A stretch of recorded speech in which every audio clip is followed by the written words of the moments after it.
All right, let's go. Hello, everyone. Ellie from Matherspolitico here today. We've got a very special returning guest, Bob Mann. How are you today? You having a good day? Good, mate. What have you been up to? Well, actually, it's been busier the last 2 weeks because with all these restrictions lifted, all businesses starting to open up. Basketball started again for me for coaching, so It's actually a relief. I'm not sitting into the unit all day every day. I'm wondering. I need to be busy because it drives me insane. So I'm getting back out amongst it with businesses and sport. So life is a lot better. You know, we don't have to walk outside with the mask on anymore, so you can breathe the air, which is good. So we're getting back to normal, Elliot. It's good. We go back to normal because you're quite a bit of an advocate against the mask wearing. So what was it like when it was that first day without being not being forced to wear the mask while walking outside? What were you like? Did you live it up? No, well, the first day didn't matter much because if you remember, the first day after they announced it was just pissing down rain.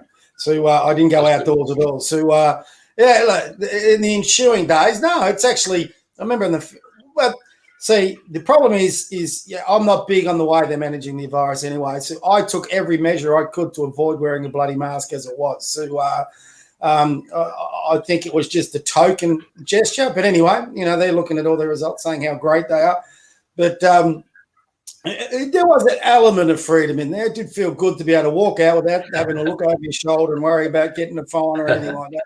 So, there was an element of that. But I'm also not one of these ones who go out. I've got a few friends that want to go out and protest everything and everything. You know, just get on with life. You know, if you want to protest, write to the MP, do something different. But yeah. So anyway. So you're saying that you're not going to be one of those people go down in CBD protesting, fight the lockdown, and so you're not one of those. Or would you do it? If I thought it could do some good, I would do it. You know, but just the way they arranged it, and I did watch a few of the live feeds from there, and what I didn't like was some of the elements that were within those protests. So as always with these things, unless it's really well organised, you get some idiot elements within it. So, for example, they had the guy that hit the horse with the flag that day. He was he was an Antifa guy. He was wearing the Marxist T-shirt and he dressed up like Antifa. So he was there just to cause some trouble. So and what that does is dilute the message a little bit. And some of the people, you know, I think I have issues, for example, with the way the police have handled many of these situations. But if you watch the live feeds too, the way the police are spoken to by a lot of those people is just not right. So, yeah, if push had come to shove, maybe I would have got involved. But they were never going to get massive numbers there anyway. And the people, I actually, did you see the Dan Andrews bus thing? Dan Andrews busing. What was that? Dan Andrews bus. Didn't you see that? I did see maybe a few tweets on Twitter posting about it. People were. Well, I bumped into them one day and I got to talk to a few of their people in charge. Listen, nice enough people, but again, that just didn't inspire me that they were organised enough. So, you know, as much as I dislike the left and a lot of the people on the left, one thing I do respect them for is, for example, groups like Antifa and Get Up and all these mobs, they're pretty organised. And I think that's one of the problems you have on my side of politics or on the conservative side is we just sort of get on with life and we're pretty chilled, mate. We just lay back and I'd rather be coaching a game of basketball than protest in the streets. So. What about you, mate? I see you down the streets having a few live interviews asking. A few live interviews. Chapel Street in St Kilda, very interesting people. Very alcohol and politics it mixes well, of course, as you would know. Yes. Made many late tonight over talking about politics, but no, it was good. We got some good, interesting opinions. You know, some just fun engagement. After all, it's just a bit of fun, just getting people more engaged with the politics. But we're just going to keep doing it. We're going to probably go to Oakley maybe this weekend and do a couple of interviews there. Might give that a go. That should be pretty interesting. You should make sure you get Chris Laziz down there. He'll give you an opinion. A good opinion, I hope. A good opinion, good strong opinion. Oh, you won't be lacking for a strong opinion with Chris. Maybe sometimes you might be lacking a good one. But he's a good man. So he definitely give you some value. Which is all we can ask. Like I said, a diversity of opinion, as long as we get good value on this sort of stuff. That's all you're looking for, isn't it? especially. That's what we're looking for. Getting the people more engaged in politics, getting them more worrying about topics that actually do affect them. And, why not do it? Go out to... What demographic, out of curiosity, what demographic are you, here's me asking the questions, what demographic are you looking to get engaged? Your age group? Oh, my age group, just pretty much anyone doesn't really have a clue about politics, but it's mostly my age group at the moment. So like 18 to 26 or so. So I'm starting to do a little bit of what you're doing with Zoom interviews. I just had one, actually. It was really interesting. I got 3 parts on it for my vlog I got a mate of mine who lives in Chicago in the States. So we interviewed him on election day, which we'll get off to in a bit. And then we've got a few follow-up elections. And actually I edited it the other day to publish it. And some of the things we said there actually were prophetic. We're talking about Pennsylvania, the online voting, how it was open to fraud, how it got to the Supreme Court. So anyway, I know that's one of our topics we'll get into. That's my topic. Yeah. Well, we're going to get straight into it now if you want. We can get straight into it now. Hey, mate, you're the boss. Ready? Oh, we'll go straight into it now. Oh, Bob, tell me, what's your opinion on the whole US election? Like, what do you think's going on there? Fraud, not fraud? Oh, there's definitely fraud. Definitely. When I was doing that, the interview with Chris, I mean, I had to decide whether I was going to stay up all night and watch the polls because he was voting first thing in the morning.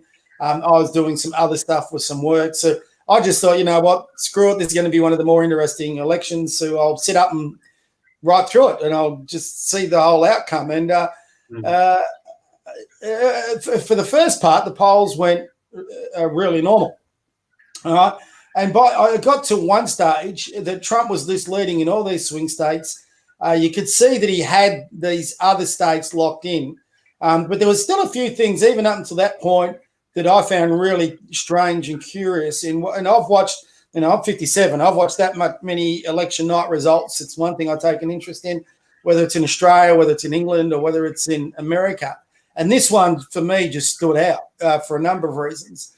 But so, for example, during the night, Trump had Florida really early in the night, yet the media weren't calling it.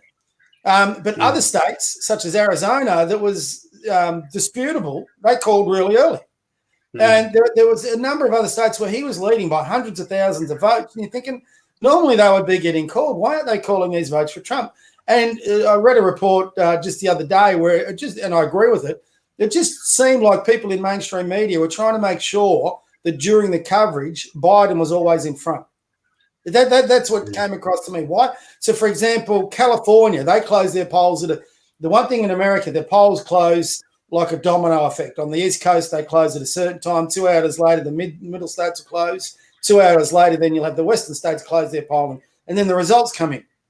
Now, Florida, by the time California California's twice the population of Florida.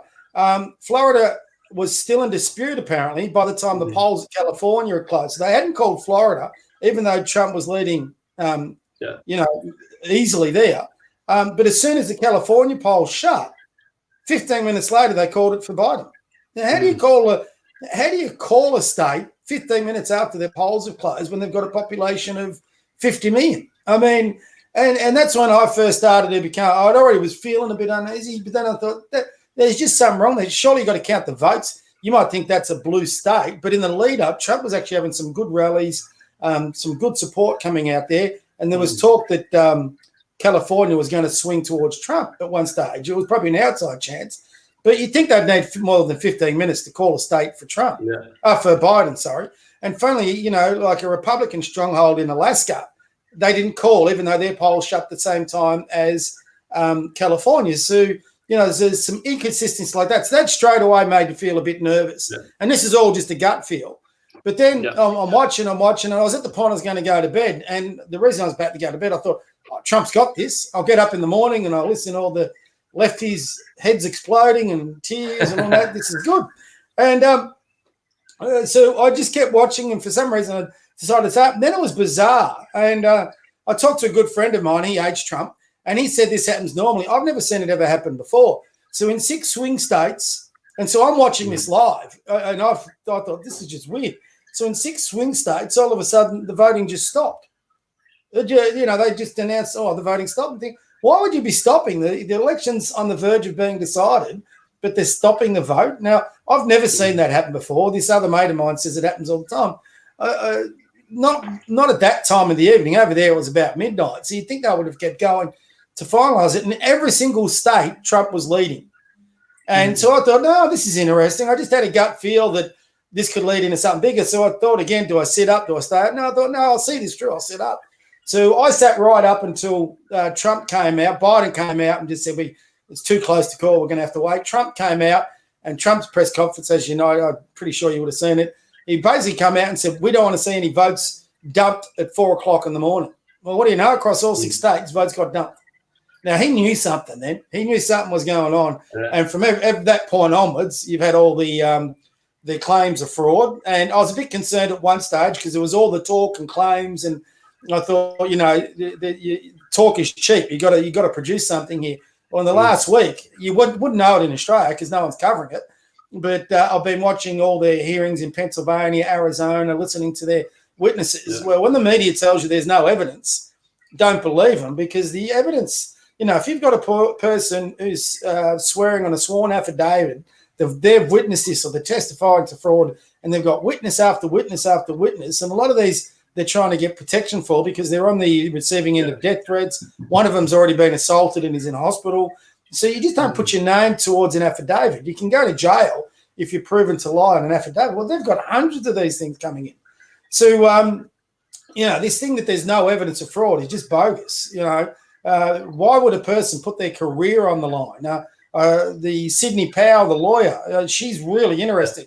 Now, some people think she's a bit of a nutcase. She's actually, if you look at her record, she's a very intelligent woman. She's putting a whole political media career on the line with this. I find it actually really fascinating. She's come out with some unbelievable claims. If they're true, you're watching one of the biggest political incidents in history. This would be right up there with JFK if she proves it. Now, if she doesn't prove it and she ends up with all egg on her face, she can kiss goodbye to her career. The left will come gunning for her. She'll never work again. So and she's doing this of her own accord. She's not doing it representing Trump. So even though she sees something wrong, she's going, no, screw it. Now, the interesting thing with her, she wrote a book, which I didn't find out till recently. She worked as a prosecutor, but she was so alarmed with the corruption within government, she became a defense lawyer. And then she wrote a book on several cases with the CIA, the FBI, and certain prosecutors who basically set up innocent people to send them to jail. And she wrote that. No one would publish it, so she published it herself. So this woman's got a lot of integrity about her. And she's prepared to put her own reputation, her own character, her own career on the line. She's done it before. She's doing it again. Now, if she wins these cases, she'll go down as a legend. But if she loses and she can't prove it, then the media, the deep state, if you like, will come for her. So I've seen enough now to have no doubt in my mind that fraud definitely occurred. Whether they can turn it around and keep Trump in office, that's a different matter. So they seem pretty confident, though. So I hope for the world's sake that happens. But I'm not too sure. I just got a nasty feeling that one of two things will happen. Either Biden will stay in office or America's going into a civil war. One of the two. And what's more likely do you think will happen? Well, that's the interesting thing about this. You just don't know. I mean, you could say, look, if you're going to be a betting man, you'd bet on Biden for no other reason than Trump has. I've never seen a politician have so many things working against him. He's got the media against him. He's got the Democrats against him. He's got Antifa against him. BLM against him. He's got the deep state against him. He's he's got the world leaders against him, even ours. He's got everyone coming for him. I think the untold story out of the US election is despite all the negativity that's been thrown at Trump virtually daily since he became president, he's still got 75 million votes. That's the amazing thing. Any other politician on this planet that would have had all that thrown at him would have got slaughtered in an election. This guy not only got slaughtered, other than Biden, and I mean, I'll come to Biden in a minute, other than Biden, Trump's got more votes than any other presidential candidate in the history of the USA. Now, I don't know how much of the leading you saw with the rallies, the car rallies, the boat rallies, all that. Going into the election, I actually thought Trump was going to win pretty comfortably. You you compared Trump's build up to the election to Biden's, where he's getting two men and a dog turning up and they're sitting in circles and can't even speak a literal sentence. I mean, this guy is an imbecile. I mean, the fact that people are cheering Biden on to win blows your mind. I mean, there's an old saying, if the answer is Biden, then you've got to wonder what the hell the question is. So how that man could inspire 80 million people to go and vote for him beggars belief. I mean, that alone in itself is enough for you to sit back and go, hold on. But then they've got a number of analyses, people analyze these things. And when you read into how many counties Trump has won compared to Biden, and there's just category after category, there's about 6 stats that basically say, considering Trump did this and Biden did this, there's no way that Biden should have won this election. But somehow, magically, he's got all these different votes. I mean, I think it was in Pennsylvania. They'd sent out something like 1,800 absentee votes, and they received 2,500 back. Well, how do you get 700,000 more? Sorry, 2.5 million back. How do you get 700,000 more absentee votes than were sent out? That was one of the parts of the Pennsylvania hearing. Another part is some of these absentee votes, these postal votes they're talking about, the ones that were requested, they were returned the day before the request, before they were sent out, sorry. How do you figure that? Another bunch were processed on the day they were sent out, and then another bunch the very next day. Now, you know how the mail works in Australia. Well, it's worse in America. Yet you got postal votes being processed the day before, the day of, and the day after they were sent out to the people to be able to return them. So there's way too many questions. And I find this, I do think the Kraken, as they call it, this software counting, which in itself is bizarre. Hopefully Australia never goes down that road. It does make you think, has there been this happening in Australia? There's a few election results that, to me, that just don't sit comfortably. For example, the recent Queensland one, I cannot believe that there's that many Queenslanders that stupid, but maybe there is. And the last Victorian election, the way Andrews, I thought Andrews would win, but he won in such a landslide. And the fact that seats like Brighton and Sandringham were under threat, there was stuff that happened that night. I thought, geez, that's a bit strange. So you just wonder how widespread some of this could be. And I just think the lesson you got to learn out of this, every election, forget technological advances, every election's got to be old school. It's got to be paper, it's got to be pen, it's got to be hand counted, and you got to have observers. The fact that observers weren't allowed to oversee it, the fact that in Pennsylvania they boarded up the polling centre so people couldn't see in. So straight away they're looking to hide things. Why are you looking to hide things? They're fighting, for example, these machines they used to vote, I think it was in Arizona. They wanted to get the machine to investigate the software to find out whether there's glitches on this software that switch votes. Well, the governor and all that in there are trying to fight them in court so they can get these machines and they can reset them. Now, if you reset them, you lose all your evidence.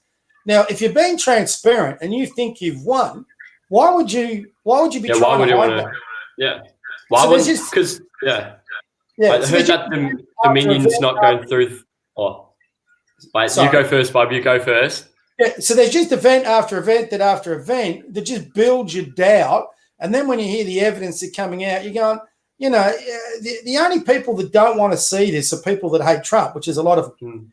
Now, you got to sort of take Trump out of it a bit and say, do we believe in democracy, freedom, liberties, and all other? And do we believe a person's vote should count?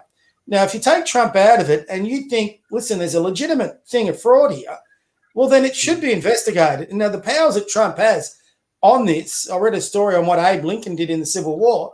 He's got quite extensive powers. Now, if he triggers those powers, basically he can wipe this election and he can actually get some people put in prison if he really wants to go down that way. That's where I'm saying I think if he goes that way, you're potentially looking at a civil war because there's enough people there in America, I think, that would be outraged by that. So, I mean, whether Biden got 80 million votes, I would definitely concede you probably have 50% of America that just can't stand Trump. And you've got 50% of America that love Trump. And I think that's where maybe, if this thing isn't managed properly, you could see things blow out. I mean, you're talking about a population that is armed to the teeth. You've only got to have one incident and she'll be on for young and old over there. Well, what do you think about that? There's it's not a conspiracy. I just need to confirm my source, but Dominion voting systems. Yeah. Nancy Pelosi, the House Speaker of the Democrats, her husband is one of the part owners of the actual system itself. I think he sits on the board. He sits on the board, which is he might be a shareholder or stockholder. There's another. Let me check. Yeah. There's another female politician on the Democrat side. I can't remember her name. She's a nitwit too, a bit like Pelosi, and her husband's in on it as well, I think. There was a revelation this week that there's a guy that sits in Kamala Harris's campaign that sits on one of these boards, and he's also part of the company, and he's also a member of Antifa. Well, there you go. Just goes to show what they're going to be about. Yeah, there's all these revelations that are sort of coming out. The funny part, though, mate, of all of this is, potentially this is the biggest story since probably World War II, But I just find it curious how mainstream media, especially in Australia, but in America as well, are so ambivalent about it. I mean, there's just nothing there. They're all just... and the same with our politicians. The fact that, for example, Scott Morrison could recognise a Biden win when it's still being fought in the courts, but to me, beggars belief. There was no need for him, for example, to do that. He could have sat back and said, well, listen, it appears Biden's won. We're going to wait for the process to finish. We don't want to jump the gun. We'll be watching events closely, and we wish both candidates the best. That would have been a smart move, but he came out and recognised Joe Biden straight away. Now, to me, internationally, that's really stupid. Because what happens if Trump does prevail? What if he wins? And all these countries that have come out and recognised Biden, what's going to do for our relationship between Australia and America? Now, I know the other subject we're talking about here is China, which sort of ties into this. China would be loving the fact that they're going to have Biden as president. The last person they want in the White House is Trump. So why I don't understand why it was in Australia's interest, for example, to recognise Biden. I don't think it was.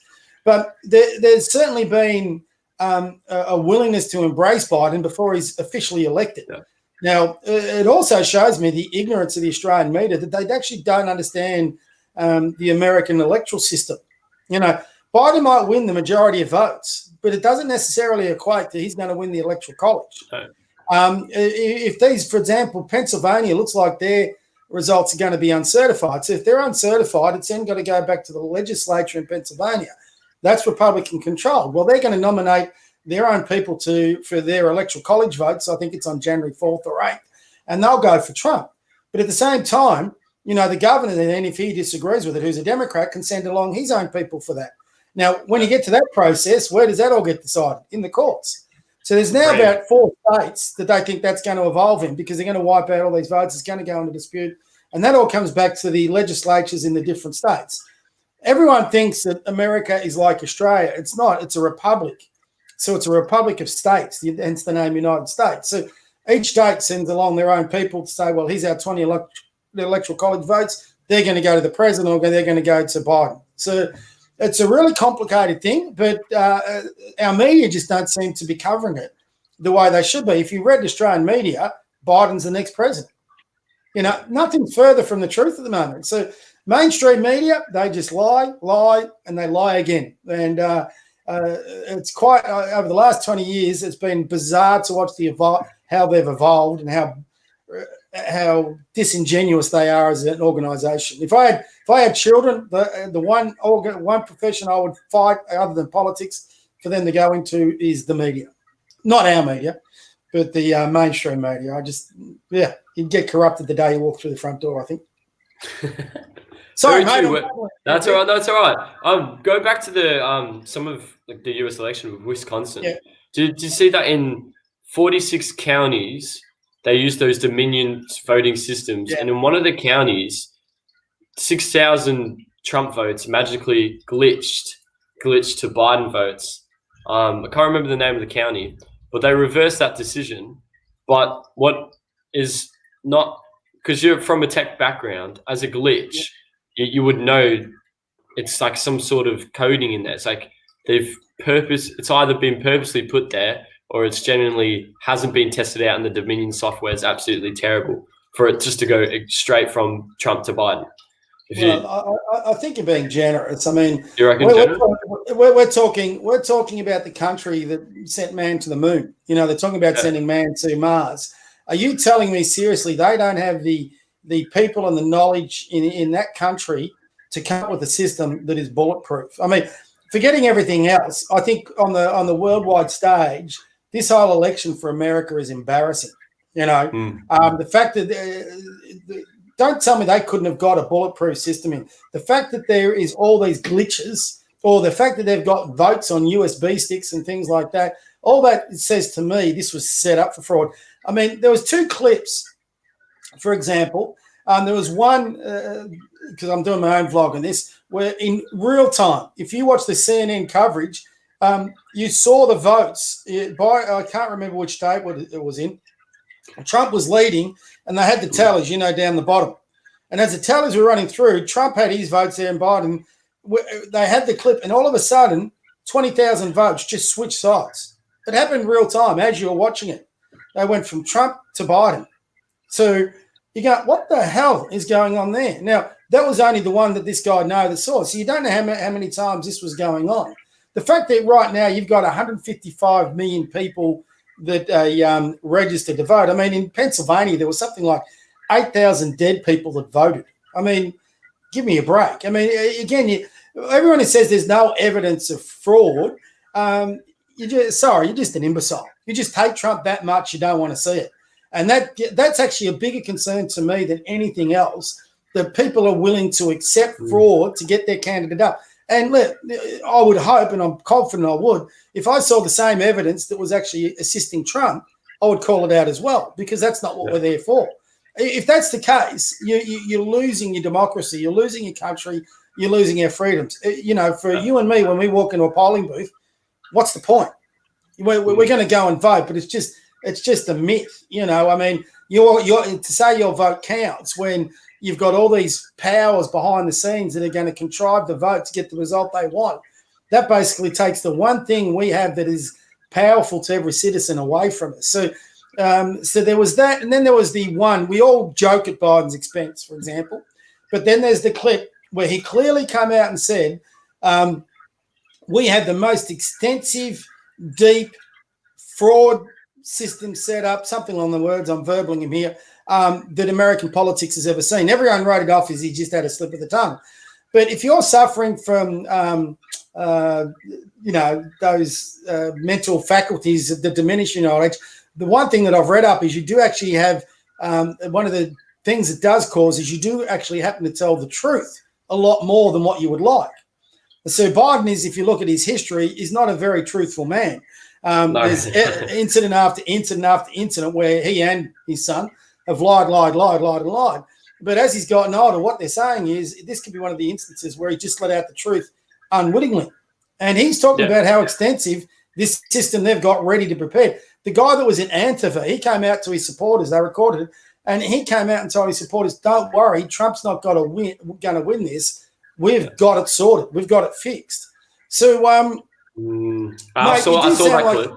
Yeah, you do sound, when you say this stuff, you do sound like a conspiracy theorist. But, mate, conspiracy theorists, I mean, if you're looking at the JFK assassination, I mean, that's still a conspiracy theory. But the most ridiculous theory going out there is the official one, that one bullet took about 20 different curves to hit people multiple times. I mean, if you believe that, I've got a bit of real estate to sell you. So there are theories that are out there that when conspiracy theories happen, when people follow something and they can't believe it's true. And if what they're getting told they think is rubbish, I have another better adjective than that, then they'll come up with their own theories. So, for example, you're hearing a lot of theories about COVID. You're hearing a lot of theories about vaccines. because a lot of what they're telling us just can't possibly be true. For example, on the COVID vaccine, there was a really good chart that came out the other day that all these vaccines that have been developed, how many years they took. And, it's like 30 years, 35 years. I think the best one was 15 years. Yet the COVID vaccines come out in less than a year.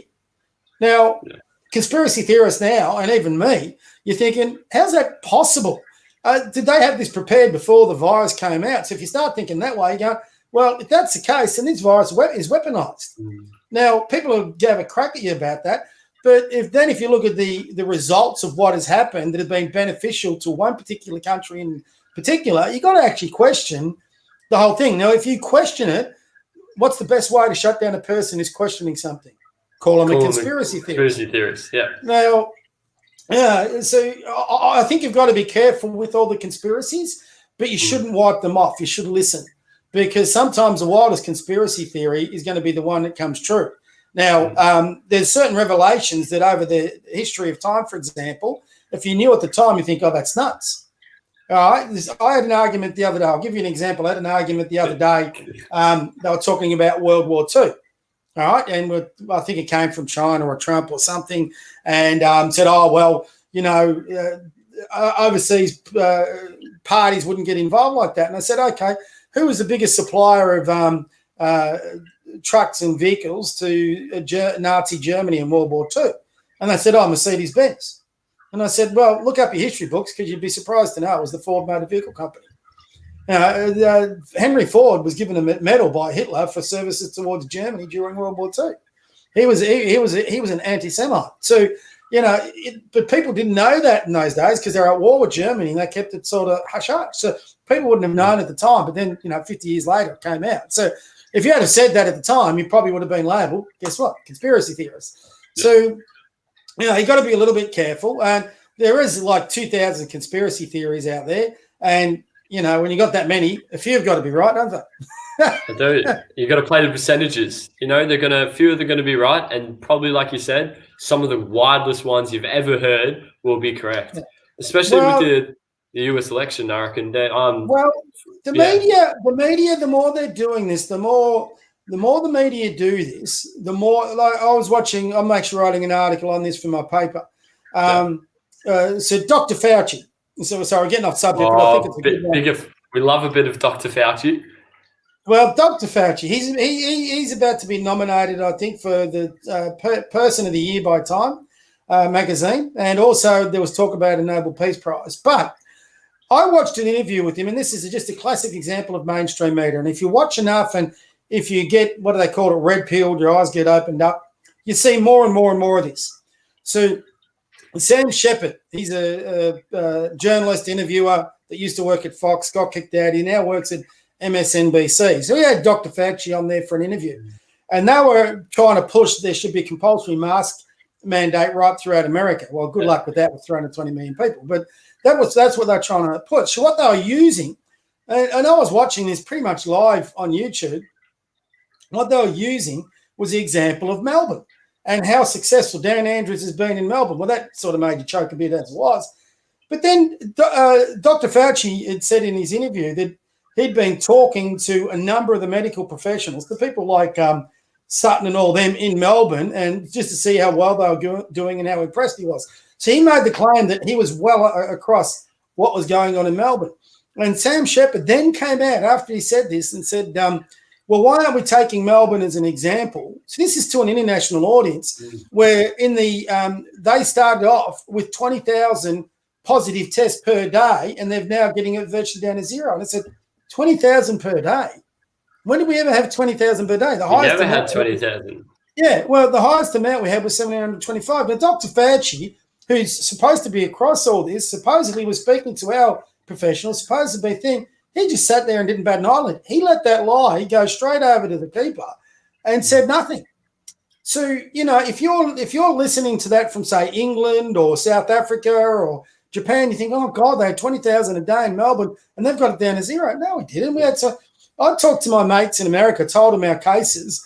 They just think we're a joke, that we're panicking so much about COVID, because in America, they said, how many cases a day did you get? And I said, the maximum was 725. He goes, you went into lockdown for 7 months, over 725?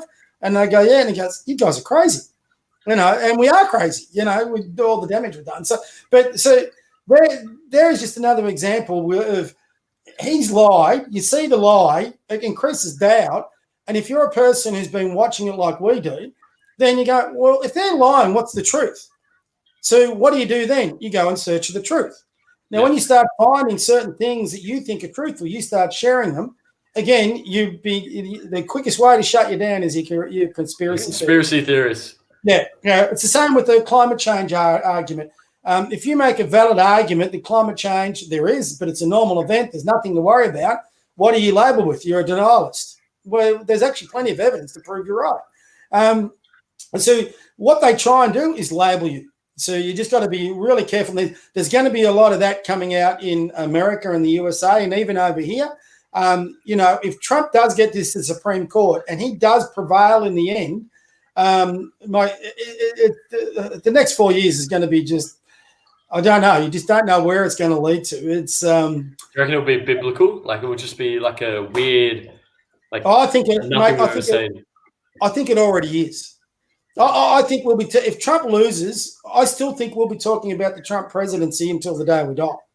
I mean, it's going to go down as one of the all-time amazing political events. I don't care whether you're pro or anti-Trump. And, God knows how the media is going to survive if Trump loses. What else are they going to have to write about, talk about, stream about? They're going to pursue that family until they're in the grave. And that's one of the things, again, I don't think people give Trump a lot of credit for. He didn't need to go down this way. He was already a billionaire. He had a good life. He could have shielded his family. Why has he put himself through this? There's only one reason he's done it, because he loves his country. And he could have easily just gone off and, like so many others have done, enjoyed the rest of his life with his grandkids, his kids, kept building his company, shielded his family from it. But you watch, they'll get hounded to their grave. The fact is that his daughter is already shifting from New York because all the elites in New York just can't stand her. So she's now become a target simply because she's the daughter of Donald Trump. Yeah. So if you don't believe that, just look at the history after JFK got assassinated and what happened to the Kennedys, and what is the one similarity between John Kennedy and Donald Trump that's glaring, that stands out? Can you answer that one? They were not populist, but they were controversial in their own right. They have a family that is all in politics as well as involved. Is that the one connection? No, because most of Trump's family is not. No, the one connection, and you look at what's going on, is they both of them called out and fought against the deep state. So, for example, I forgot to say that. Kennedy wanted to shut down. See, I watched a really amazing documentary on this the other day, and it was from JFK to 9/11. Yeah. And basically, and this is something I've increasingly become aware of and concerned about, and I think there's a lot of truth to it. And, all our politics is between left and right. So, for example, the last one of these I was on, your mate was a bit surprised that me being conservative didn't necessarily relate to me being a Liberal Party supporter, for example. Yeah. I think there's a certain group within society, and this has been going on since Roman times. It's not that they try and get everybody. You've got the elite, and then you've got your normal man. So your normal man is anybody who's got a job, business, company, just tries to raise a family, get on with life. They're not about conquering world or power or anything like that. And then you've got the elites. And the one way the elites keep control, and if you study history, this is not a conspiracy theory, this is 100% fact, is the elites, no matter who wins, always come out better off. So, for example, Henry Ford, he had fingers in the pie of both the Allies and Germany, and he made an absolute fortune out of World War II. Didn't matter who won, he was going to win. If Germany won, he was their best friend. If the Allies won, he was their best friend. The man made millions, which these days would be billions. If you look right now in COVID, who are the people that have made the most money? So the guy in charge of Amazon, they've made an absolute fortune. His personal net worth has gone up something like $7 billion in the last 12 months. Why? Because everyone's getting online to purchase things and buy things. They're not going down to the local shopping street. His wealth has exploded. So what they're talking about is they try and divide us down the bottom into all these racial divides, political divides, left versus right. when really there's just you basically elite that continually try to do this, and as they're doing it, they retain their position of power and their wealth. It was really an interesting, and they went through a series of events. And one of the reasons Kennedy got targeted, he was a threat towards that deep state that they were talking about because he wanted to tear down the CEI. He turned on one of the mafia backers who was an association with Kennedy's father. And you see the same thing here with Trump. Trump's been against the deep state the whole line.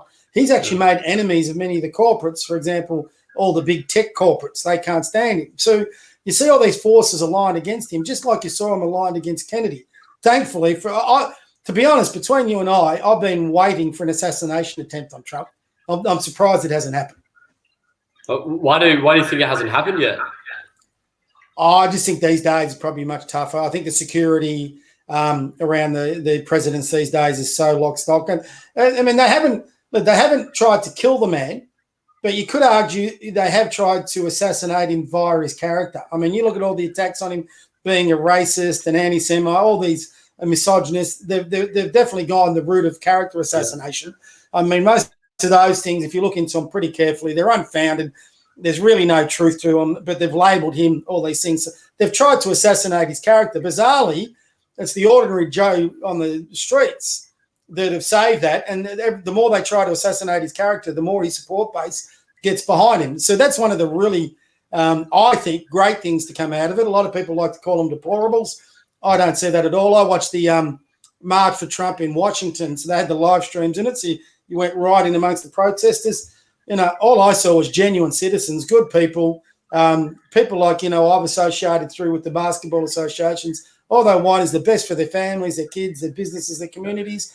And yet the media call these people deplorables, racist, supremacists, all these nasty labels just to try to character assassinate Trump and anyone who supports him. So, I mean, there's bizarre things coming out on the left. Now, they want to make lists of anybody who's assisted Trump. There was one leftist who came out and said he actually came out and wrote in a tweet about camps to re-educate the 75 million that voted for Trump. Obviously, we got a problem. So if you don't follow their mantra, then, you need some re-education. Now, you think about where that goes to, what sort of scary world that is. So you're talking about a diversity of thought, which I think is great. I can actually have a leftist, any sort of person come in and have a conversation.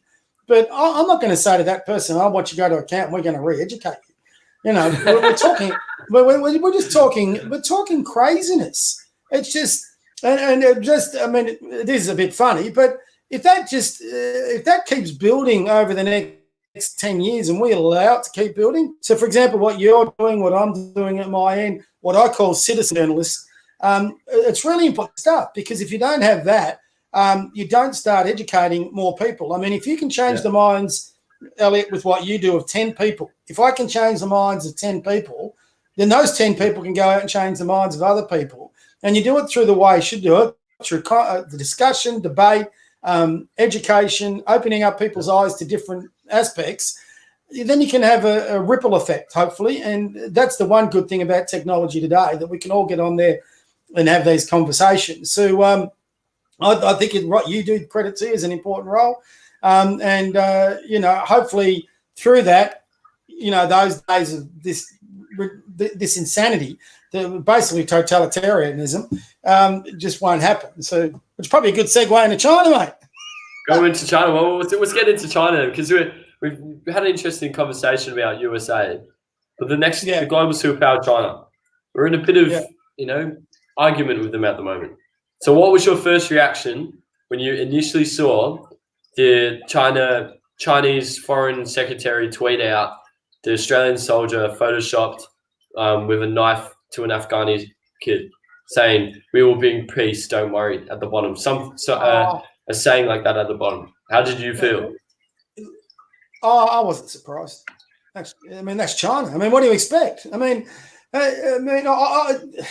I think our reaction initially was good. For example, I think look the whatever you want to call it, the picture, the cartoon, whatever. I can't believe the Chinese are calling it a cartoon. But anyway, that tweet was a disgrace, and no right-thinking person or right-thinking country should send it. Now, my thing here is if that was a tweet from, say, New Guinea, would we cut off ties? If that was a tweet from somebody who didn't matter on the world stage, would Australia beat its chest and say, we're not dealing with you? Of course we would. But we get a tweet from China, and you watch, we'll kowtow, we'll kiss their ass, we'll say you're such a great mob. It's not surprising. I mean, I'm a bit surprised that everyone's surprised. I mean, it's China. And let's put I want to put a qualification on that. When we do talk about China in here, we're talking about the Chinese Communist Party and all the people that support it. I have a lot of good Chinese friends. They're good people. They're just like you and I. So I think you've got to make a distinction between the Marxist, socialist, communist Chinese, the totalitarian types, against the bulk of the Chinese that just want a better life for their families and all that. So when we say that, that's the ones we're talking about. So get that clarification right, everyone. Yeah, exactly. So you're talking about a communist dictatorship, for God's sake. Right now, they've got 1 million Muslims who are Chinese citizens in camps. Now, you do a bit of reading on that and you see what they're trying to do. There was a special out how they're trying to now all the women in, I can't pronounce is it Uyghur or I can't pronounce Uyghurs, that's it, the Uyghur Muslims. So they're now getting a lot of the women and they're forced sterilizing them so they can't have children. They're committing a genocide. Not in the genocide the way that Hitler did it, but basically if they can't have kids anymore in 20, 30, 40 years, they die out, and they're taking kids out of their homes and they're re-educating under the Chinese communist system. Bizarrely, there's people in Australia that just turn a blind eye to it and go, well. So, I mean, my point there is if they can actually inflict that on their own citizens, why are we surprised about them putting out a picture like that about Australian troops? And let's be brutally honest, Australia opened the door and said, jump on through, because of the way they've handled this Brereton report into our own ADF, which I think is a bloody disgrace. And they've thrown our troops under the bus. Well, what did you expect China to do? China doesn't deal in ethics. Of course they're going to take advantage of that. China is in a battle to try and convince a lot of nations in the Pacific that they're their best friends, and we're not.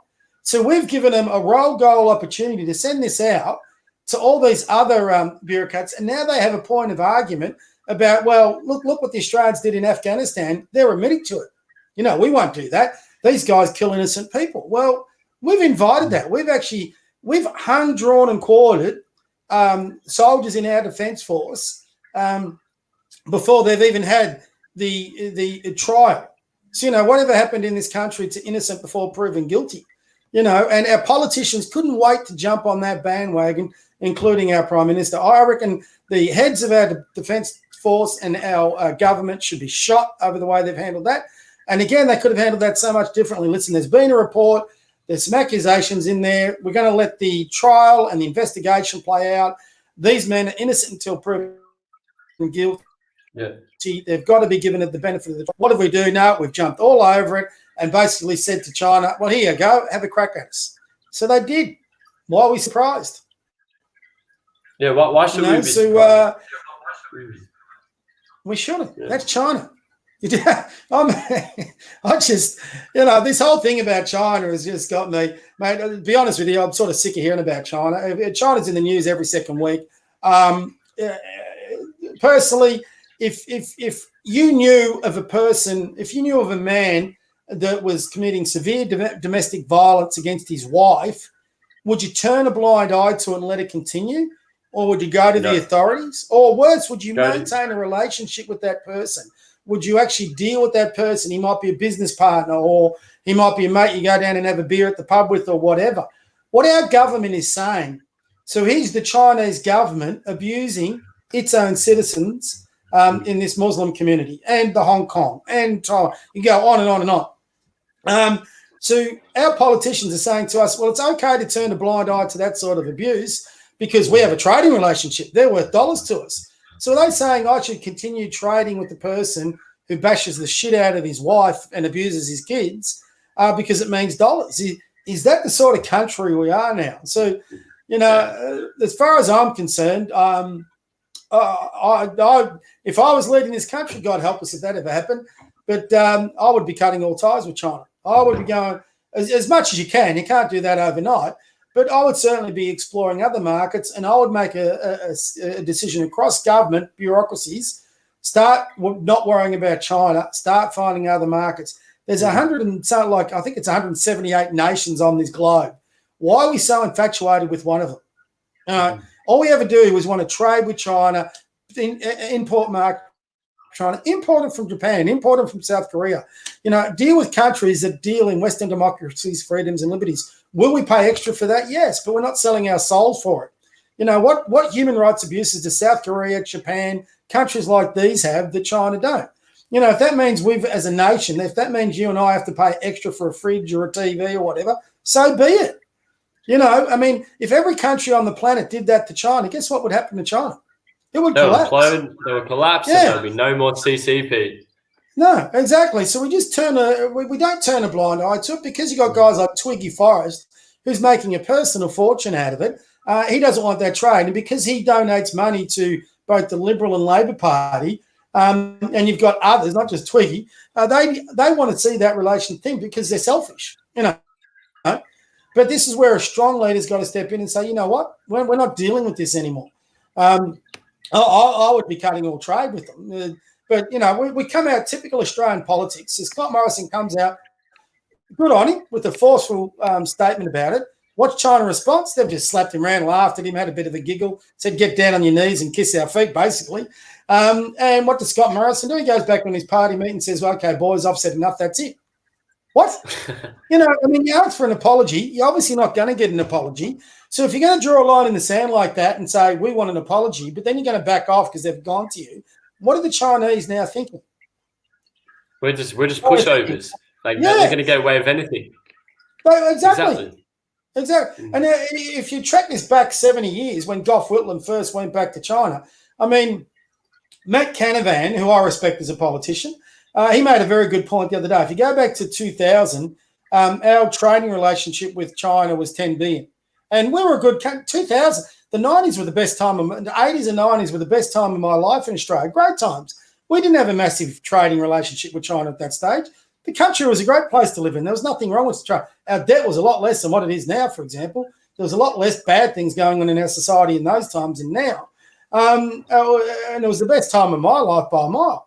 But in 2000, our trading relationship with China was 10 billion. It's now 160 billion. So we've got on the Chinese teat, and we're so reliant on China for so many things. Too many people in our communities, for example, our universities, they are reliant on the Chinese dollar, international students. Why do we have to take in Chinese students? Why can't we take in students from other countries that would be more appreciative of these sort of efforts? It's all about the dollar. Now, you look up at what's happening in the University of Queensland, where they've suspended or expelled a student because he spoke out against the Chinese regime. So not only is money coming in, but influence is coming in. Australia's got there was a report that just came out. The nation with America's got 60,000 Chinese spies in this report of 320 million people. Australia has 24 million people, but we have 30,000 Australian spies from China in Australia. Now, you can't get that much infiltration without it being actively cooperated with by people within Australia. So we've become so embedded with the way China's going, and it's just lazy. What if China's, forgetting all the communist side of it, what if the Chinese economy does collapse? Well, Australia's gone in many aspects. So the fact that we've just become lazy and gone all in board with China instead of developing other markets, we've been asking for this to happen. So I would cut a lot of the trade that should have been done years ago, to be honest, a lot of our trade relationship with China. So if they do, like, for example, what they're doing with the coal right now, well, if they don't want our coal, we've got other markets, bad luck, China, so it's not going to impact us. But now China know, well, if we don't take Australian coal, that's going to affect so much of their employment, their business, they're going to get a lot of pushback. Same thing with our wine industry. They're all bitching about China. Well, why are we exporting to China? Can't we find other markets? So we've just been so reliant on that one market. We're tied in. It's basically China or nothing in a lot of what we're doing. So I think you need to diversify that a lot.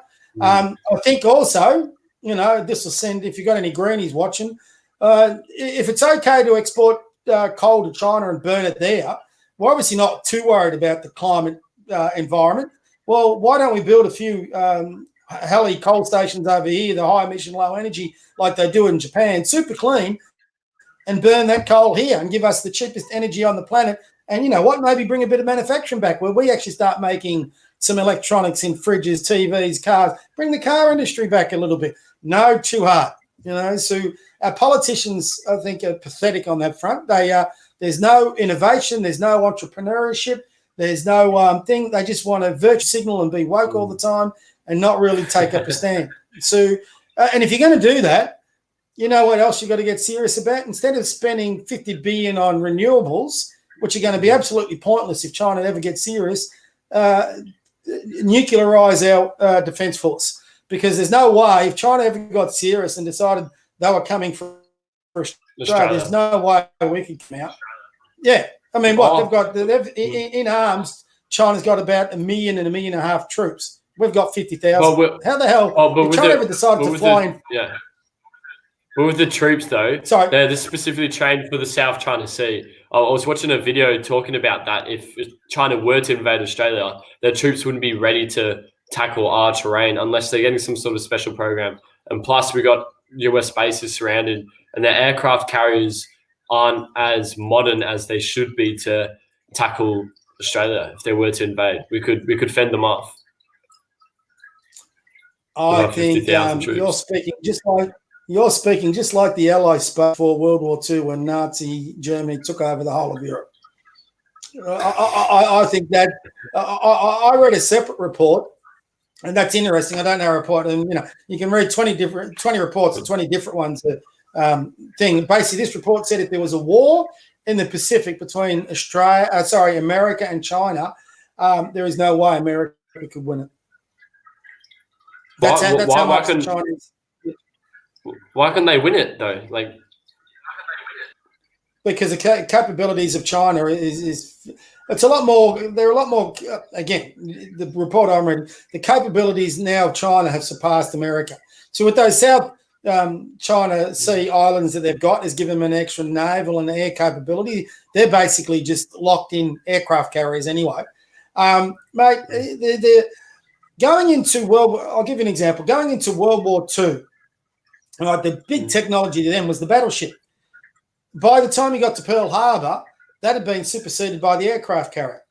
Now, the aircraft carrier technology these days is what? So that's 70 to 80 years old. So, I mean, is the aircraft carrier now such a technology that gives you such a massive advantage? I mean, the distance of flying planes these days, mate, the Chinese own 2 ports in Australia. They own multiple airfields. You can't tell me that they just couldn't fly in a military force. And it depends on what they're targeting. Are they going to just target, for example, the north of Australia, which is pretty much uninhibited? So there's no one there except for a few bases, which I would take in a heartbeat. They would only really want Australia for the resources. Or would they just take, for example, West Australia? If they got serious about it, I don't think, if people are being honest, if China decided we want to invade Australia, and listening to what concerns me more isn't that picture they put out. It was the following communication. These guys aren't interested in diplomacy. They want to fight. I mean, there is an old saying, if a person shows you who they are, believe them. China is showing us who they are. They're not interested in diplomacy. They want to pick a fight. Now, why do you want to pick a fight? They want an excuse to go to war. Now, whether that is with us here or whether it is Taiwan or whether they've got bigger ambitions, who knows? But their language isn't about diplomacy. So you believe them. So I just think, mate, you've got to prepare for the worst case scenario. Prepare for the worst, hope for the best. Is Australia ready for any sort of world conflict at the moment? The glaring answer to that is no. The other question is, could Australia, over the last 50 years, develop a far more capable defence force than what they've got now? The glaring answer to that is yes. Why do we not have a nuclear-armed Navy, Air Force, Defence Force? We have all how much for uranium, the world's uranium we've got in Australia. We've got these massive deserts where you can put in We've got the most in the world. We've got the most uranium. Exactly. So why haven't we developed a technology about, not just, I mean, uranium's used for, obviously, defence missiles, technology and all that. But why haven't we got a nuclear energy manufacturing part, the technology going on here? I mean, we have so many natural assets in this country that we don't use, all because we want to stay woke. Well, I tell you, one day it's going to come back and bite us in the arse. So if we link the two subjects we've talked about in tonight, let's say the worst case in America happens. Now, I'm not saying this. In the interview that I've got with my mate from America, he's putting this forward, and I've read enough now, that civil war in America is actually being talked about. They just can't, they're so partisan, they're so separate, the two groups. They see no other way that it can be resolved. A lot of people in America, not all of them, and let's hope it never goes that way. But if civil war did happen in America and they're fighting each other, what do you think China starts to think? Well, they're so busy fighting each other, this is a great time to invite Taiwan. They're not going to come to Taiwan's aid. If they take Taiwan and they're successful, what happens then? Well, you only read through the history books, and as soon as one nation starts invading and taking territory of one country, guess what? They look at the next one. It's like the carrots or the candy store. Well, that tasted good. Let's go for the next one. You can't tell me that China doesn't look at Australia and go, geez, what can we do if we actually could take over Australia? If anybody thinks that's not being thought of by military strategists and political strategists in Chinese, then you're the most naive person in history. They would be looking at our continent with 24 million people. They could bring in 200 million people in a heartbeat. They could settle this country. I mean, for God's sakes, the English did it 200 odd years ago. So, if you don't think that's a reality, then you're not a student of history. So the only way you can maintain some sort of credibility and maintain your diplomacy is a combination of the big stick and the carrot. To have a big stick, you've got to have a really strong defense force. Where do we rely on our defense? It's with America. If America falls over, then Australia's in a lot of trouble. So that's why this USA election, and it's interesting the two subjects you put in, they're so intertwined. Now, for me, going back to America, if Biden gets up, I have real fears for how that will embolden China. Biden and his son have several business interests, several different interests that expose him as being, stood over by China. It's not the word, but it's the only one I can think of. And so, will Biden turn a blind eye, for example, if China invade Taiwan? Maybe. My guess he would.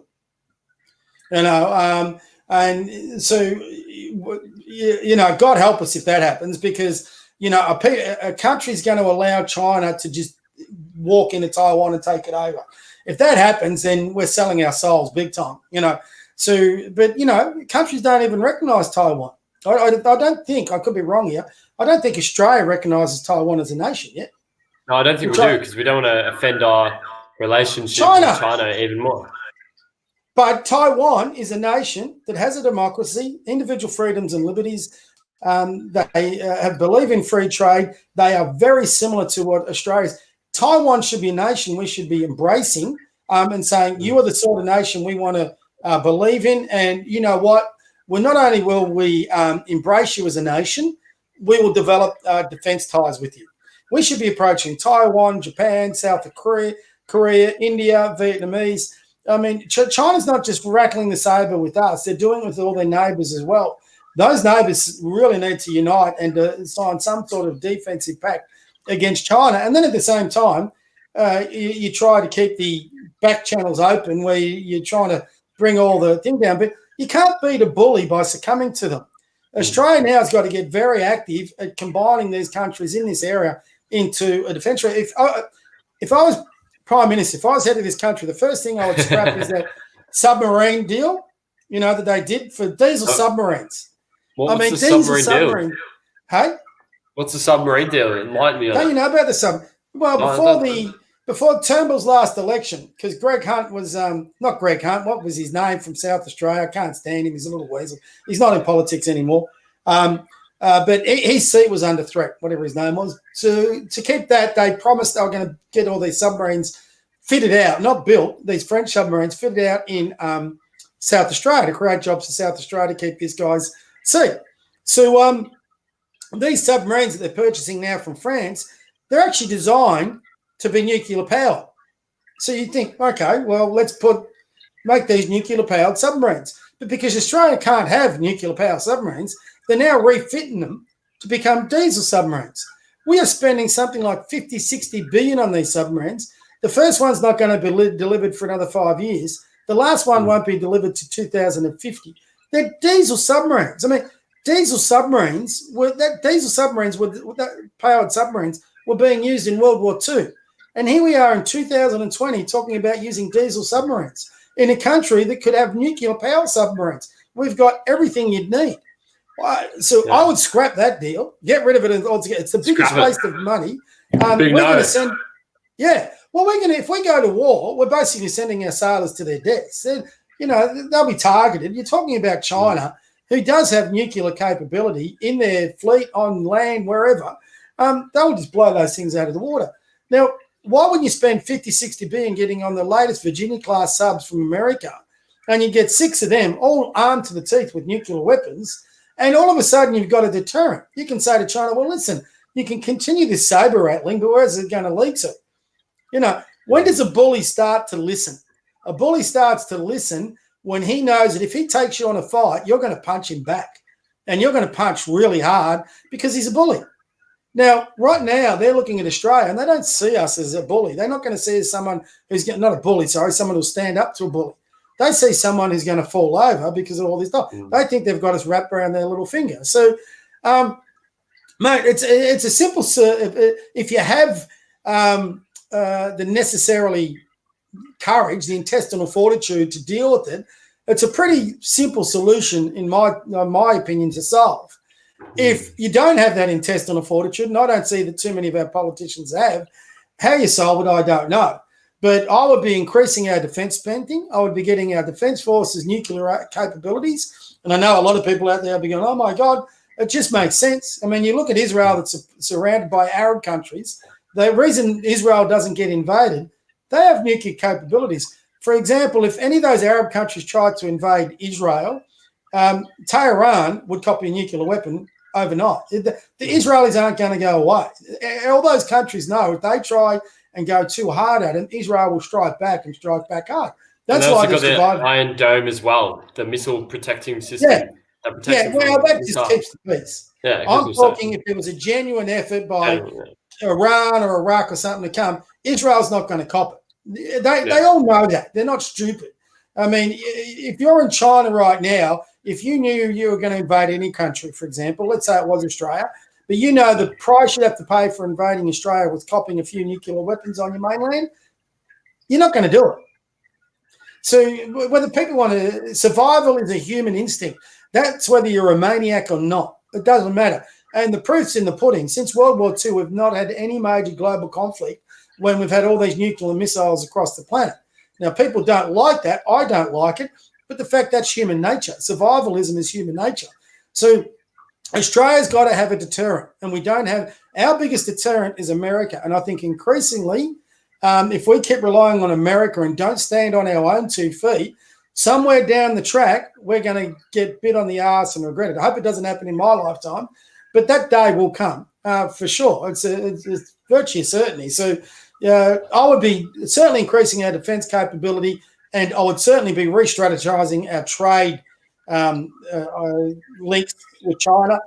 Trade with them by all means, but develop other markets where we could export to, where we're not so reliant on trade. Where China goes back to what we had in 2000, where it was a niche market, we could use it, we could get some profit from it, but it wasn't the be-all and end-all. That would take Australia probably 20 years. And there's an old, who was it, Matt Canavan, I can't remember the saying, but there's an old Chinese saying, the best time to start with a new decision or a new enterprise was 20 years.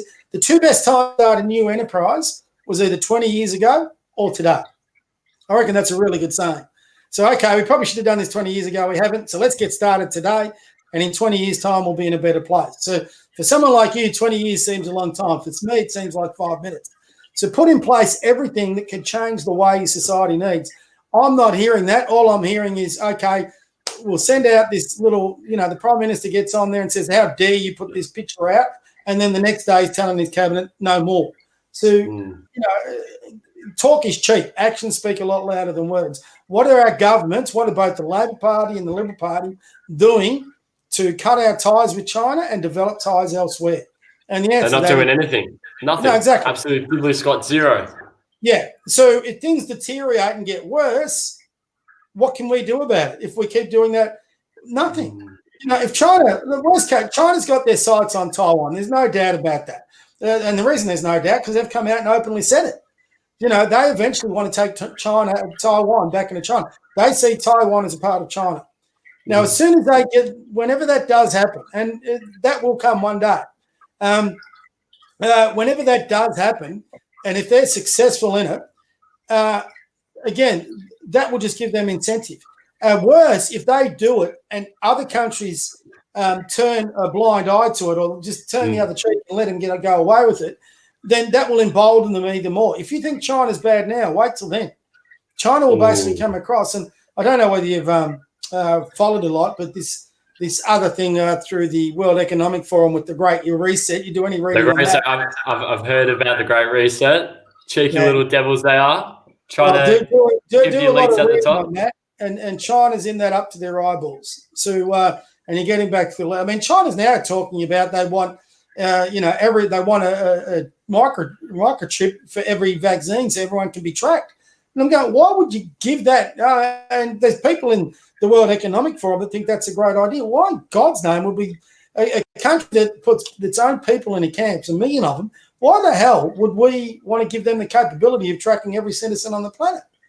I mean, some of the Nazi, that's Nazi as N-U-T, not Nazi, some of the nuts and the insanity out there that some of people are contemplating, and some of the people that are just letting go past. I mean, there's some stage we've got to say enough of this technology, the big tech and the advancements they're having when they start taking away our liberties and our freedoms, so for example, as citizens. And the Great Reset is all about that. I mean, when you read the words, for example, World Economic Forum, you instantly think this is about developing ties economically. Well, if you get on the World Economic Forum, I just wrote an article, and if you get on their website, you don't find much about economics. You find a lot about social justice causes like BLM and Antifa and white privilege and all this. You hear a lot about COVID. You hear a lot about climate change. You don't hear much about economic. You hear a lot about diversity and, getting corporate boards that have, blacks, whites, males, females, homosexuals, heterosexuals. There's very little talk about, okay, let's get the best people for the job so the shareholder can, get what it used to be with the company. You got shareholders investing in the company so they get some profit back. That's capitalism. That's what we all should be embracing. Well, bizarrely in the World Economic Forum, they're now speaking more like communism, where they've replaced the word shareholder in a stockholders. So you're taking a stock of the company, and it's more about what that company produces in regards to social justice than what it produces in profit. Hence the name, the Great Reset. It's actually quite scary. It's talking about global elites deciding how you and I live. Now, they have no idea. Well, the Queen's going to die soon.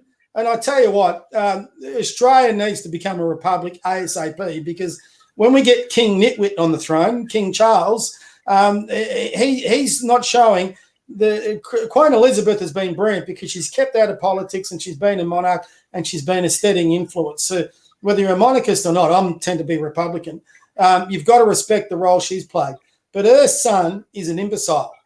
When he gets on that throne, he's not going to keep his nose out of politics. Now, I do not want some idiot from England, and they've got enough issues over there, telling me how we in Australia should be living our lives. So the moment he becomes king, as far as I'm concerned, is the moment we should break away and become a republic, because Australia stood on its own 2 feet for our entire history. We've only had a small population. Australia itself was established on convicts.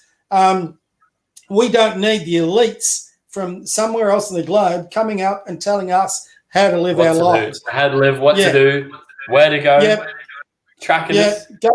Give them the big one-fingered salute from down under and say, we've got to get in here.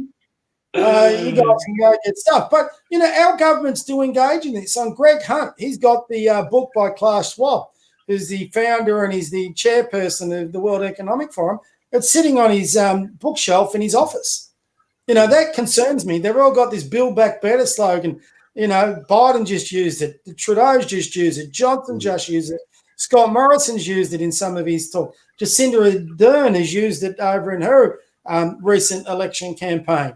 There's no such thing as coincidences. They're all using the same terms.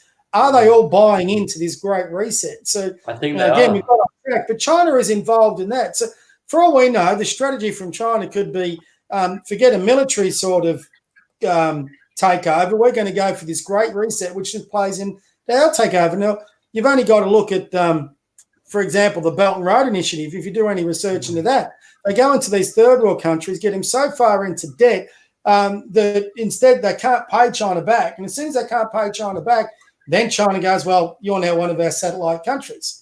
So it's actually quite a clever way. And the Chinese are very smart people.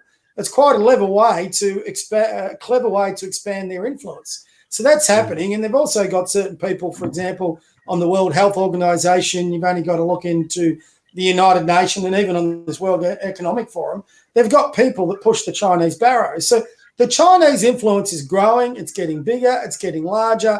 The only way you can push back is by getting yourselves where you resist those pressures, those influences, and you try and convince your neighbours and other countries of the benefits of uniting together to resist it. Now, for example, there's out of history, there's a glaring example of that after World War II when you had the Eastern Bloc satellite states of Soviet Russia against the Allies, and for 50 years we were wondering whether we were ever going to go into a nuclear war. Now, when Reagan finally, what happened is, the Western society's values ended up prevailing, and in the end, the Eastern Bloc countries took their own freedoms back from Russia. They tore down their walls, and now some of the countries in the Eastern Bloc, like Poland, Hungary, all these, they're one of the more thriving Western-style democracies you can get, where they actually stand up for their old values. For me as a conservative, I love those countries because they're standing up for conservative values, for a conservative culture, for a conservative way of life that's brought so much benefit to humans across the globe over the last 500 years, which bizarrely much of our culture now turns around and says has been an evil thing. Well, give me a bit of Western civilization compared to the totalitarian cultures through the Soviet Union or China any day of the week, twice on Sundays. So, we just have this crazy. I was reading someone when Scott Morrison put out his statement in regards to China, for example. There was a lefty tweet that came out, and he said, "Who are we to lecture China when we've engaged in genocide for 200 years and racism and all that?" I mean, we just have this bizarre insanity. Many Australians of looking at our own country and finding the worst in us and promoting us instead of finding the best. Australia has its faults, but for example, on this Brereton report into the troops, which led to all this, at least we're investigating it. At least we're looking to see if there was anything wrong. At least we're not trying to hide it. And if somebody has committed an atrocity, they will go to jail for a very long time. We're not trying to hide it. It's an open, transparent process.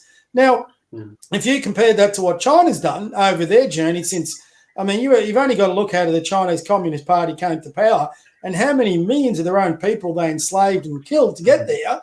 We're angels. We're saints compared to that. Yet people within Australia would like to tear Australia down, even though we're a glaring example of what a Western democracy can achieve. Australia's a great country.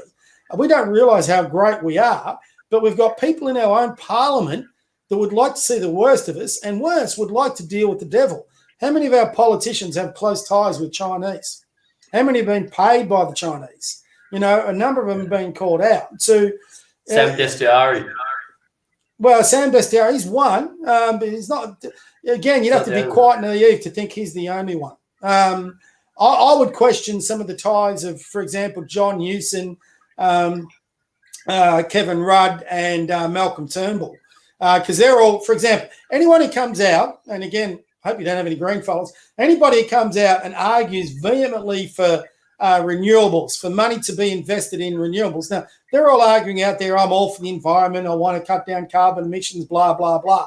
So if you watch this documentary, if you're naive and stupid enough to think that, well, great. The really reason they're actually arguing that, and there's no doubt in my mind, is they would actually have an investment in that industry. They're arguing for that industry because if that industry ends up taking hold and being successful, they're going to make an awful lot of money out of it. You know, that's why John Hewson, Malcolm Turnbull, Kevin Rudd is into it. I mean, I always find it unique, for example, and before I go off track again, and where is a lot of the renewable industry come from? Where do the windmills get built? Where do the solar panels get built? Where are we importing that stuff from? China. So why are they arguing for those renewable industries? Are they on the take? Probably. You know, you can't prove it, but as soon as you see that, that's what you get argued. So I dare say we've got a few of our guys on the take. I think that's across the board. I think you've got a few of them in America. How does Joe Biden, on a politician's wage, for example, afford to be able to buy a $55 million mansion in New Jersey, I think it was? Just recently $55 million. $55 million. His son is on the board of a Chinese company, and I think it was a Chinese or Ukraine, I can't remember. He's getting $50,000 a month, and he's a crack addict. I mean, yeah, there's so much corruption out there, and yet they've apparently elected this man president of they've elected a corrupt politician to be their president. So, I mean, we can't be too much. I'd like to see what a few of these ex-prime ministers, Kevin Rudd, I wouldn't trust him as far as I could kick him. You know, so I do think there would be a number of our politicians influenced and tied into China. That's part of it. So where it goes to. Mate, geez, I've rambled a bit here. You rambled on a bit, Bob. Yeah, we covered a bit more than we want. This just shows you, mate, never ask me for an opinion. It was a roller coaster. You had so many different things coming out, bam, bam, bam. But it's just really interesting to listen to. I just like listening to just your point of view, your like perspective on what's going on, especially with China, especially with the US. It's probably a more it's definitely a conservative approach, which is like we need more of that. And it's unfortunate that nowadays, if you're a conservative, you automatically get these labels put onto you as like a racist, as a homophobe, xenophobe, and all these just labels trying to bring you down, but yet they don't understand the values of conservatives. If there's anybody watching you, as soon as here's my attitude to that. If there's anybody watching what out there that's listening to that, what I take, I hear somebody starting to label someone like that, I instantly ignore their commentary. They to me, they're just wiped off. I'll give you an example of one journalist I can't stand. I just think he's so up himself. I reckon every time he walks into a room, he's one of these guys who thinks he's the smartest man in it. Yeah. And that's Peter Van Osselen, okay? So he's come out with 2 tweets in the last probably 4 weeks. Before the USA election, he came out and he started labeling Trump and saying, you know, he can't understand why conservatives support Trump and, you know, you should be ashamed of yourself for it because he's a racist misogynist. So he started labeling Trump, and in doing that, he labeled anyone who supported Trump as being that as well. Well, he's just come out and he's just bagged China for their tweet, right? And he's talking about, you know, emboldening China and having a crack at them. Fair enough. But, okay, if you want China to not be emboldened, how then could you argue for the election of Joe Biden over Donald Trump? The one thing China doesn't want is a Donald Trump presidency. If you were worried about China, surely you would be arguing to re-elect Donald Trump because China's not going to care about Joe Biden. I mean, Joe Biden doesn't even know what day it is tomorrow. He doesn't know whether his sister is his wife or his wife is his sister. I mean, he can't even get through the Declaration of Independence without stuffing it up. I mean, the man is, it's sad actually watching him. If he wins and he makes it to Inauguration Day, I'll be surprised. You're going to end up with Kamala. It's what's more frightening, if he does fall over, you got Kamala Harris as the president of the USA. I mean, God help us all if that ever happens. So, you know, if people start labeling conservatives, you know, and anybody for that matter as being, you know me, I'm a conservative, but I'm the furthest thing you can find from a racist, a homophobe or anything. If someone could come through my doors and play basketball, Elliot, I'm taking them. You know, you can be black, white, pink, purple dots. You can like other men, other women, dogs, I couldn't give a rat's ass. If you could get me 40 points in a game, I love you, you know. So this whole thing about conservatives, I've always actually found in my 30 years in basketball, the people that are the most generous with their time and the most generous towards others are, guess what, conservative in nature. They just don't go out campaigning on these things. For example, what's the most divisive racial issue in the world at the moment? Black Lives Matter. Who's pushing that? Conservatives? No. Yeah, there's your answer.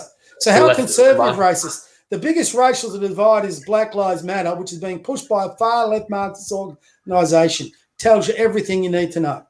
All right?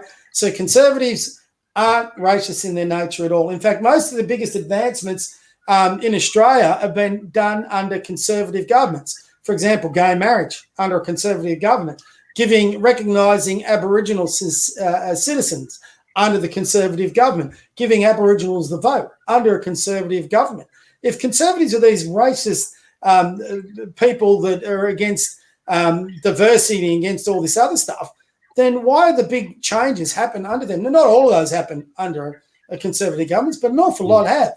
So, you know, the portrayal of a conservative is as somebody who's stuck in the past that doesn't want to move forward in the future. Well, part of that is true. But, you know, the thing with progressives, which is anyone on the left, you know, not all change is good. You know, sometimes change you want to fight against because it's going to lead to something where you don't want to take it to. Conservatives believe in change, but where it is of a benefit. You know, whereas if you listen to a lot of the progressive stuff, they just want change for the sake of change. It doesn't really matter what it is. They just want to change it. And if they change that, guess what? They want to change something else. I'll give you an example on that, on reconciliation.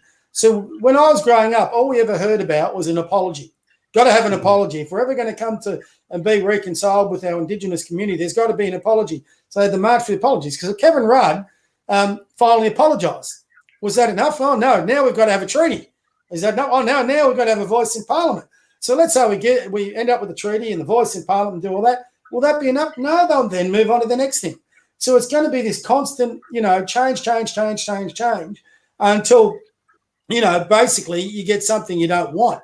So, you know, not all change is good.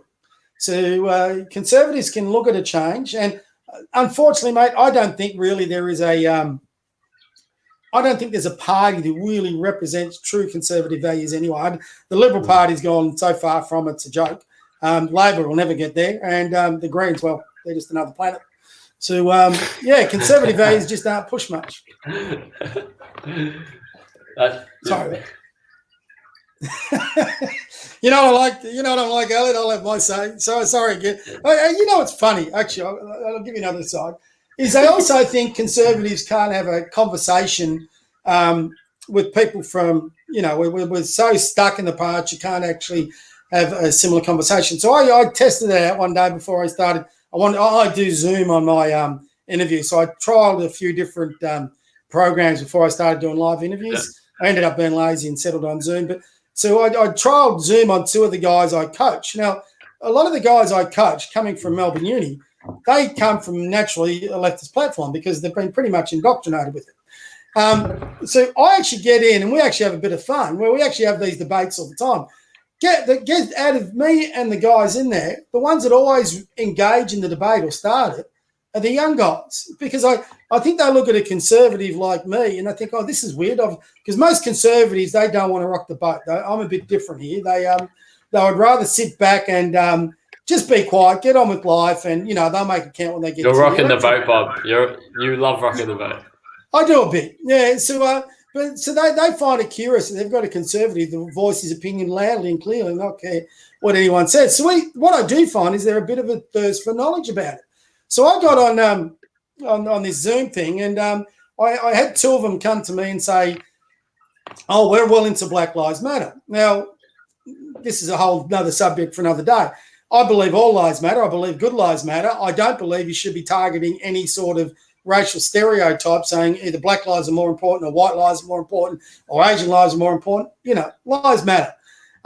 So I was just curious, when we were at training, two of the guys turned around and goes, "Oh, well, Black Lives Matter, we're into that. That's us. That's where we've got to be." So I thought, geez, do you even know what Black Lives Matter is all about? Did you rip into them, Bob? Did you go bam straight into it? No. Well, what I did is I didn't want to do that in front of everyone because that can become quite a spiteful debate potentially. You're talking, quite, with racial overtones, it can be quite heated. So I got them on a test on a Zoom meeting, and I want to actually get some of the younger guys in for my older audience, because one thing I believe with older conservatives, they don't want to engage with the younger guys like you. So, and I think that's sad, because I think if you push forward, like what you just said before, conservative values, you can make a logical argument for it. You can get people to see the other side and go, well, hold on, I didn't realize it. So when I talked to these guys, I got them on a Zoom conference. I explained to them I was doing it as a trial, and if they were okay, I'd publish it, which they weren't. They didn't want any of their mates seeing it. And I told them what I wanted to talk to them about was the Black Lives Matter.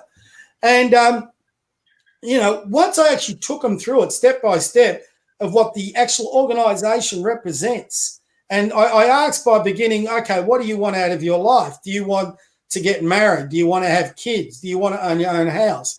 Do you want to have your own car? Do you believe in being able to go out and buy, the TVs or the thing you want? Do you think if you can afford a mansion one day, you're entitled to own it? So in every one of those questions, they're going, yes, yes, yes. And so every one of those things, and I said, well, boys, do you realise Black Lives Matter as opposed to all of that? And they're going, huh? So they had no idea. They just think this is a black versus white issue. But if you actually look at, and I now know they've taken some of this down, the people that have actually established Black Lives Matter, for example, are Marxists who want the nuclear family disbanded. They want capitalism torn down. They want it replaced with Marxism. What I found out of that, these guys had no idea about that. They had no idea, bizarrely, out of university, what Marxist ideology is all about, that state owns basically everything. You're not allowed to own anything. It basically attacks everything that they believe in, but here they were actually supporting an organisation that was attacking it. So they didn't realise that because no one's actually sat down and had that conversation with them. So that's one of the reasons, as I've got older, I've got a bit more robust in putting out there that, listen, I'm a conservative, I've got these views, it's nothing to be ashamed of, and we need to share those views instead of I'll give you one last funny story, mate, because I've been babbling on, may as well finish off with it. I talked to one of my mates who's right into politics, and I said, I was half serious, half joking about it. And I said, what do you think about if I stood for a seat at the next state election? I said, I'm thinking about it. I'm going out talking to businesses and all this. I said, I'm so frustrated with most parties that I'm thinking about doing it. And I said, I'm thinking about standing as an independent. And I said, what would you think? So he's right into politics. He actually thought it was a great idea. I probably won't do it because I just couldn't be bothered. But I said, mate, what I did put to him, I said, if I am going to stand, I said, I just don't want to stand as an independent with no platform. I want to stand for what I believe in. So I think if I stand, I would actually form a small political party, and I'd call it the Conservatives like you've got in England. Well, he flipped. He said, no, you can't call yourself Conservatives. I said, why not? He goes, well, you're automatically linked as a white supremacist, as a racist. I said, for what? Being a conservative. And he goes, yeah, you're automatically linked as right wing. And I said, but that's nonsense. And he goes, it doesn't matter. You'll be painted that anyway. So that's going back to that labelling again. And I think the only way you get labelled that is if you don't push back against the labelling. So you got to push back and you got to talk to people. You got to get into things like this. And hopefully, again, like I was saying, from us talking tonight and maybe people watching in, they might get a different perspective, a different understanding of what we're doing. They might research it a bit more and go, there's nothing to be scared of here. You can actually have a look at conservatism and it's not that bad. So I think there's got to be a bit of that. So, it's got to be. Mate, I've talked enough, I think. You talked. You just been bam, bam, bam, bam, bam. We love that. That's why we got you on again. Yeah, but I got to learn not to yabber so much. It's good when I'm the person being interviewed, but I watched one of my things the other day, and I was trying to interview this guy from America. Mate, on replay, I just hated myself. I was talking too much. So, as you know, Elliot, all the referees take me out there for that on a basketball court. I'll talk to them all day. You're always in their ear. You're always in their ear. Not as bad as I used to. Yeah. All right. Do you reckon? Do you have anything else left to say, Bob? I better Any not. Final word. Half an hour.